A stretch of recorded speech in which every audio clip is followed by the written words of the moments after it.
शरीर से ज्यादा किस पे ध्यान दिया जाना चाहिए? मन पे। इस दुनिया में सारा खेल शक्ति का है और शक्ति के सृजन में मन की बड़ी भूमिका है। आप बादाम का तेल लगा रहे हो सर में, बादाम का शैम्पू लगा रहे हो, भाई तुम्हारे बहुत सारे स्टूडेंट होंगे जिनके बाल गिर रहे होंगे, चुनौती है, स्ट्रेस है, प्रेशर है, उससे तुम्हारे बाल गिर रहे हैं। इसीलिए तुम देखो बुद्धिस्ट संघ को अगर देखो या मठों को देखो तो स्टूडेंट के बाल सेव करा दिए जाते हैं। उसकी वजह यही कि जब तुम जलोगे तपोगे तो इस पे असर पड़ेगा, मन नहीं लगता होगा, गुस्सा आता होगा, चिड़चिड़ापन पैदा हो रहा होगा, ये सब चीजें शुरू हो चुकी होंगी। मैं सब लोगों से हाथ जोड़कर अपील कर रहा हूं, जोड़ लिया।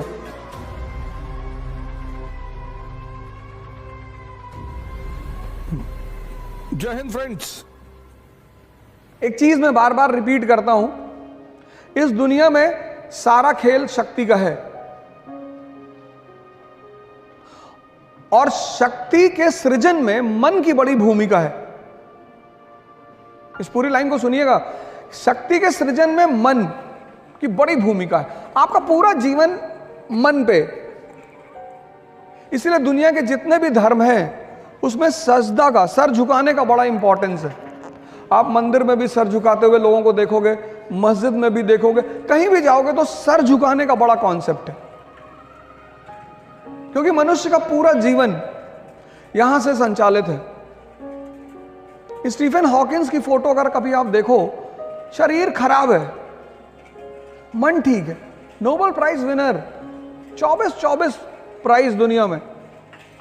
और दुर्योधन की अगर आप फोटो देखो तो पूरा शरीर ठीक है, दिमाग खराब है। मैंने कहा ना, आपने देखना बंद कर दिया।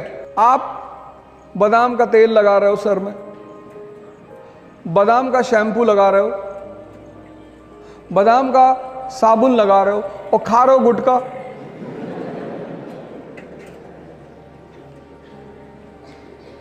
आप सोच के देखो, आप बस सोचो कि आप 21 साल के नवयुवक हैं, इतने अच्छे कॉलेज में पढ़ रहे हैं, आप स्कूल जा रहे हैं, पढ़ने जा रहे हैं, और आप सोचिए कि उन पैकेटों पे, उनकी हिम्मत देखिए, उन पैकेटों पे उन्होंने फोटो बना दी है कैंसर के पेशेंट की।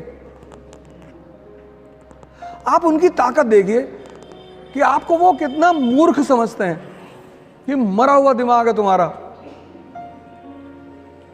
आज अगर आप, तो मुझे नहीं लगता आप में से कोई खाता होगा, लेकिन मान लीजिए अगर कोई खाता हो तो आज आप 1 मिनट उस पैकेट को देखिएगा जहां वो फोटो बना है। बस आप गौर से एक बार उसे देखिएगा। तो जब सारा संचालन मन से होगा, सारा, तो शरीर से ज्यादा किस पे ध्यान दिया जाना चाहिए? मन पे। स्वामी विवेकानंद गए यूरोप, अमेरिका, कोई टाई नहीं, कोई सूट नहीं, कुछ नहीं, कितना सम्मान हुआ। तो वो सम्मान किसका था? ज्ञान का। आज डॉक्टर अंबेडकर भगवान के समान इस देश में हैं, वो सम्मान किसका है? उनके ज्ञान का। किसने उन्हें इतना ताकतवर बनाया? ज्ञान ने। कभी आपको मौका लगे, आप डॉक्टर अंबेडकर की एक किताब जरूर पढ़ना, कंपलसरी पढ़ना। मतलब 2 किताबें तो आपको पढ़नी चाहिए। एक एपीजे कलाम की इग्नाइटेड माइंड्स पढ़नी ही चाहिए आपको। आपको पता चलेगा कि यूथ को क्या क्या कर, उसमें 13 चैप्टर हैं, और वो 13 चैप्टर नहीं है, वो 13 नियम है। जैसे पहला चैप्टर में उन्होंने ड्रीम पे चर्चा की है, सपने पे, कि हर व्यक्ति को सपना देखना चाहिए। तो अंबेडकर की एक किताब है, डॉक्टर अंबेडकर की, Buddha and his gospel, Buddha और उनके उपदेश। प्लीज आप कम से कम जीवन में ये 2 किताब जरूर पढ़ी, एक इग्नाइटेड माइंड्स और एक बुद्धा एंड हिज गॉस्पेल। और इन दोनों किताबों का जो एसेंस है, सार, वो यही है कि व्यक्ति को सबसे ज्यादा काम अपने मन पे करना चाहिए।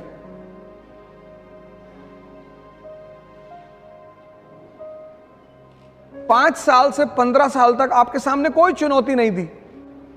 आप देखो घर में कभी कभी डेथ हो जाती है और सारे रिश्तेदार आ जाते हैं और उनके बच्चे आ जाते हैं, तो वो बच्चे खेलते हैं वहां आपस में, उन्हें नहीं पता होता कि क्या हो गया। मतलब किसी की डेड बॉडी घर में पड़ी और बच्चे खेल रहे हैं। 15 साल के बाद आपके जीवन में, हमारे जीवन में एक चीज शुरू होती है, उस चीज का नाम है चुनौती, चैलेंज।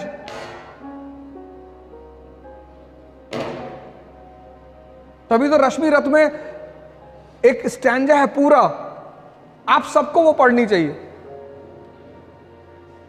आप राजा बनना चाहते हैं, आप कुछ बड़ा करना चाहते हैं दुनिया में, तो रश्मि रथ की वो लाइनें इतनी कीमती हैं। वसुधा का नेता कौन हुआ? वसुधा मतलब धरती, इसका नेता कौन हुआ? भूखंड विजेता कौन हुआ?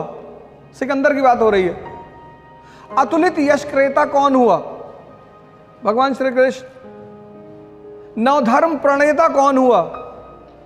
भगवान बुद्ध। अब सोचिए, कवि खुद सवाल कर रहा है, वसुधा का नेता कौन हुआ? Question mark. भूखंड विजेता कौन हुआ? Question mark. अतुलित यश क्रेता कौन हुआ? Question mark. नवधर्म प्रणेता? Question mark. कवि क्वेश्चन कर रहा है, जो आपका क्वेश्चन है उसको वो कर रहा है। जिसने ना कभी आराम किया, विघ्नों में रहकर काम किया। विघ्न मतलब चैलेंज, जिससे आप भाग रहे हो। और आप भाग क्यों रहे हो? क्योंकि आपने मन को अपने जीवन से बाहर, आप उसको साइडलाइन करते हो। इस देश में ध्यान वो लोग करते हैं ज्यादातर जो बीमार हैं। मैं बाबा रामदेव के यहां गया था, तो वहां ज्यादातर वो लोग हैं जिनको डायबिटीज है, शुगर है, बीपी है। ये रोगियों के लिए नहीं है, ये युवाओं के लिए है।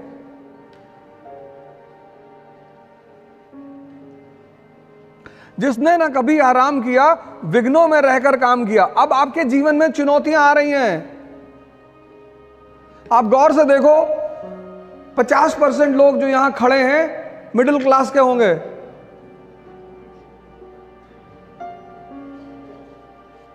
अगर बहनें हैं घर में तो उनका विवाह करना है, आपको नौकरी लेनी है। अब आप गौर करो, एक बहुत भयंकर चीज आपके जीवन में आनी शुरू हो चुकी है, चुनौती। जिसने ना कभी आराम किया, विघ्नों में रहकर काम किया। जीवन में विघ्न जब आते हैं, सोते से हमें जगाते हैं। कैसे? मन को मरोड़ते हैं पल पल। आप देखो कितने परेशान रहते होंगे, अनरेस्ट में रहते होगे, मन नहीं लगता होगा, गुस्सा आता होगा, चिड़चिड़ापन पैदा हो रहा होगा। ये सब चीजें शुरू हो चुकी होंगी। अगर आप अपने जीवन को इंट्रोस्पेक्ट अभी करो, ये वही दौर है आपका, सब इससे गुजरते हैं। मन को मरोड़ते हैं पल पल। आप सोचो, जब आप 4-5 लोग रहते हो तो आप रिलैक्स रहते हो। जैसे आप अकेले होते होगे, आपको बेचैनी शुरू हो जाती होगी। ये चीज इस यहां जितने लोग खड़े उसमें से 80% को होता होगा, गारंटी। आपको बेचैनी, आप चाहते हो कि बाहर निकल जाए, अकेले ना रहें। नींद रात में नहीं आएगी तो आप कहोगे कि रात भर मैं पढ़ता हूं। जब पलटते पलटते थक जाते होगे तब सुबह नींद आती होगी।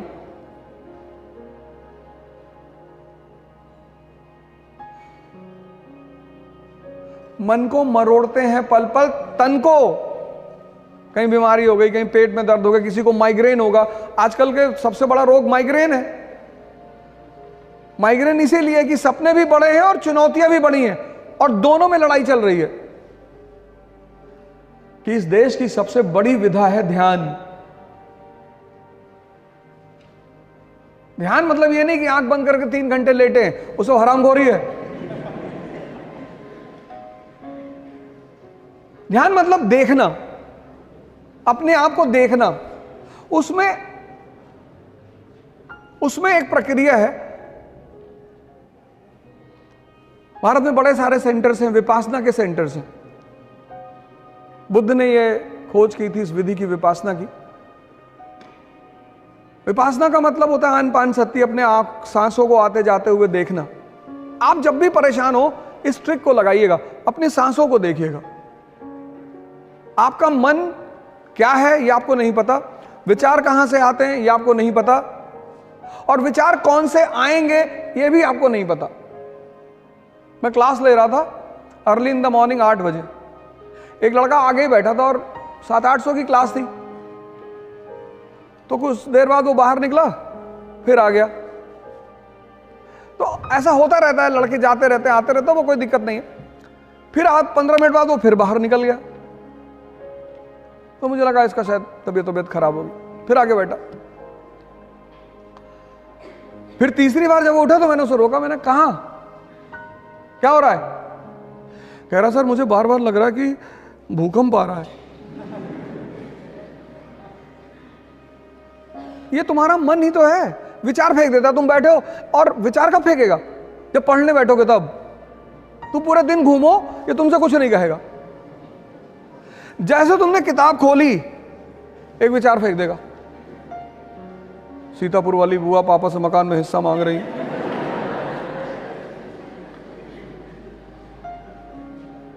आपने कभी गौर किया इन बातों पे? नहीं किया होगा। यह ध्यान है उस विचार को देखना कि मांगने दो हिस्सा। मुझे पढ़ना है, आईएएस बनना है, डॉक्टर बनना है, इंजीनियर बनना है, विधायक भी बनना है। सब आईएएस ही बन रहे, विधायक कोई बनने को तैयार नहीं, सांसद भी बनना है, और फिर बुआ जी का मकान कब्जा करना है। वही जो तुम्हें विचार दे रहा है उसको तुम पलट कर क्यों नहीं दे रहे हो वापस? तुम उसके प्रभाव में आ जा रहे हो, एक्सेप्ट कर ले रहे हो। फिर वो तुम्हें अगले आधे घंटे नचा रहा है और तुम्हारा मन थक गया। मैं सब लोगों से हाथ जोड़कर अपील कर रहा हूं, जोड़ लिया, कि आप सभी लोग ध्यान से जुड़ें। आप सारे लोग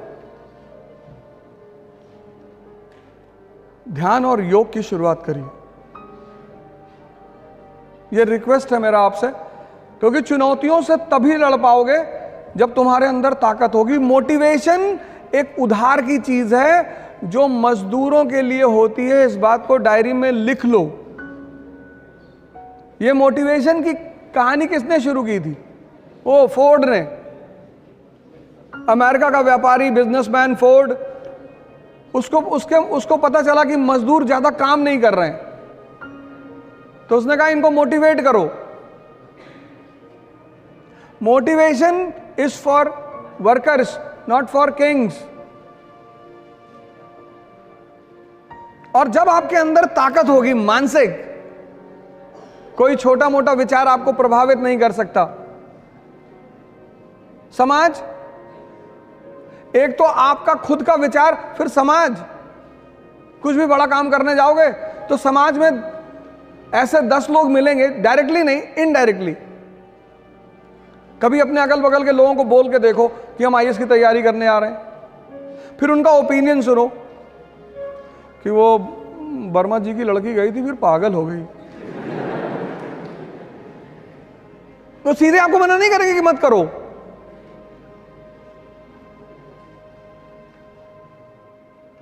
अब अगर आप सोचो कि जिस समाज में आप रहते हो, और ये सबके साथ होता है, ऐसा नहीं आपके साथ हो रहा है या आपके साथ होगा, सबके साथ। ध्यान शुरू करिए, योग शुरू करिए। यथार्थ गीता स्वामी अड़गड़ानंद जी ने लिखी है, बहुत अच्छी किताब। एक श्लोक पढ़िए। आपका जो धर्म है, आप अपनी किताब उठाइए। मैंने यथार्थ गीता पढ़ी है या मैं पढ़ रहा हूं तो मैं उसका नाम ले रहा हूं। आप अपना धर्म ग्रंथ उठाइए। सारे धर्म ग्रंथों में वही फॉर्मूला है। किसी संत महात्मा से जुड़िए, उसकी चिंता मत करिए कि 1-2 लोग पकड़े गए हैं। कभी 250 का नोट देखा मार्केट में? जिसका असली होगा उसी का नकली भी होगा। ये पश्चिम के लोग हमारे संतों से बहुत चिढ़ते हैं क्योंकि उनको शराब बेचनी है, बहुत सारी चीजें बेचनी है। अब वो एक्स का ऐड करते हैं, एक्स डीओ। एक लड़का कॉलेज जा रहा है, उससे कोई लड़कियां बात नहीं कर रही, वो बहुत डिसअपॉइंटेड है। फिर वो तीसरे दिन आता है, फिर वो एक्स लगा के जाता है, फिर परियां गिर रही है आसमान से।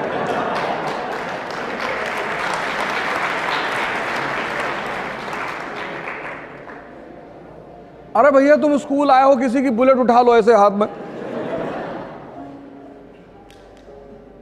शक्ति। उनको पता है कि जितना मरा हुआ दिमाग होगा उतना अपने प्रोडक्ट को बेचा जा सकता है।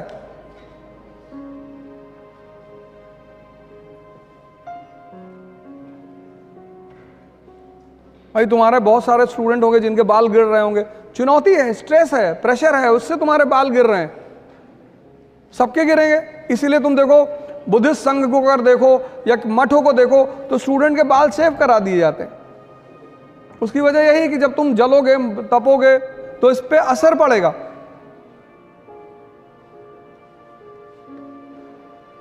हमसे एक बार एक लड़के ने सेमिनार के बाद पूछा कि आपके नहीं गिरे? मैंने कहा वीव कराए। अच्छा, नहीं असली है। यथार्थ गीता जो भी पढ़ना चाहें और फ्री में, आप उसकी साइट पे जाओ, फ्री में, आपको पैसा भी नहीं देना।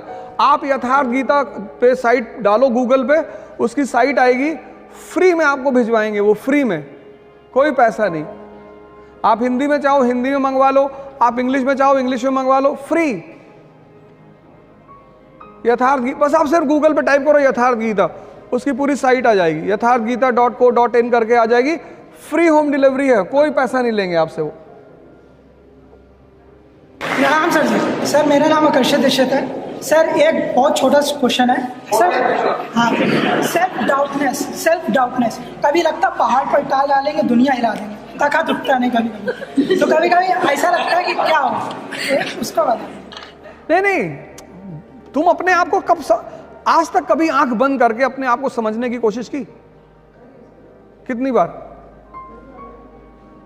1 घंटे आंख बंद करके बैठते हो?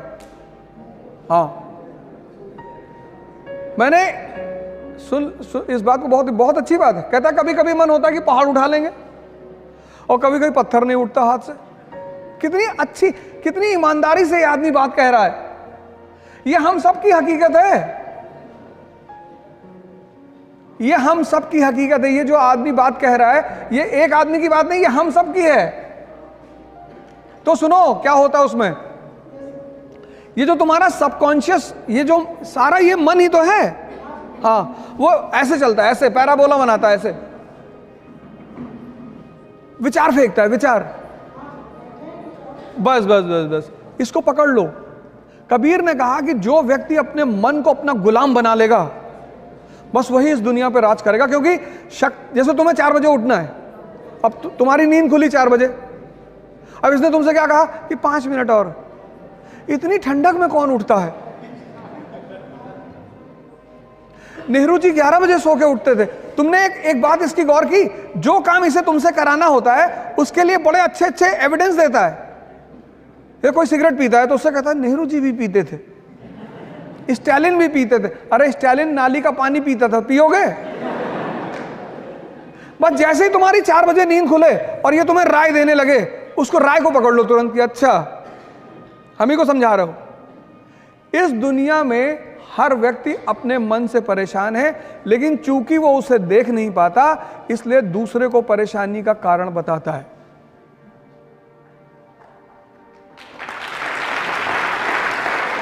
इसलिए सारे धर्मों में आंख बंद करके पूजा करने का प्रावधान है, किसी में खोल कर नहीं है। क्योंकि जब तुम आंख खोलते हो तो तुम्हें दुनिया दिखाई पड़ती, लेकिन जब बंद करते हो तो तुम दिखाई पड़ते हो।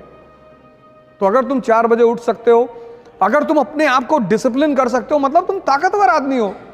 हाँ सर, हटा देंगे सर। बस धीरे धीरे करो, 1 साल लगेगा। 14 साल में भगवान राम भगवान बने थे, मतलब भगवान बनने की विधि 14 साल है, 14 साल करना पड़ेगा।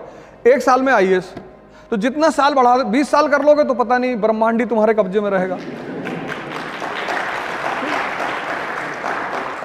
जय हिंद फ्रेंड्स, इकरा इंटरव्यू गाइडेंस का प्रोग्राम करने जा रही है। अब इस गाइडेंस प्रोग्राम में तो पर्सनालिटी को लेकर आपकी मुलाकात हमसे होगी। मॉक इंटरव्यूज में आपको सीनियर ऑफिसर्स मिलेंगे, रिटायर्ड ऑफिसर्स मिलेंगे, सीनियर फैकल्टीज मिलेंगी, और इंटरेक्शन में आपको मिलेंगे सर्विंग ऑफिसर्स। पुणे में इसकी पहली डेट है 28 दिसंबर 2022। मैं आपको पुणे में मिलूंगा 28 दिसंबर को। दिल्ली में 22 and 29 January, JP Siddharth hotel Delhi. फिर दूसरा सेशन होगा 12 एंड 19 फरवरी 2023, JP सिद्धार्थ, वो पूसा रोड पे होटल है JP सिद्धार्थ। इसके लिए आपको एक छोटी सी फॉर्मल प्रक्रिया करनी पड़ेगी। जो भी लोग पुणे में मिलना चाहते हैं, दिल्ली में मिलना चाहते हैं, वो सारे लोग ऑनलाइन रजिस्टर करा लें और ये पूरा प्रोग्राम फ्री है। लेकिन आपको प्रोग्राम में आने से पहले रजिस्ट्रेशन कराना पड़ेगा इकरा की ऑफिशियल वेबसाइट पे। एक बार फिर से आपको congratulations, best of luck, thank you, जय हिंद।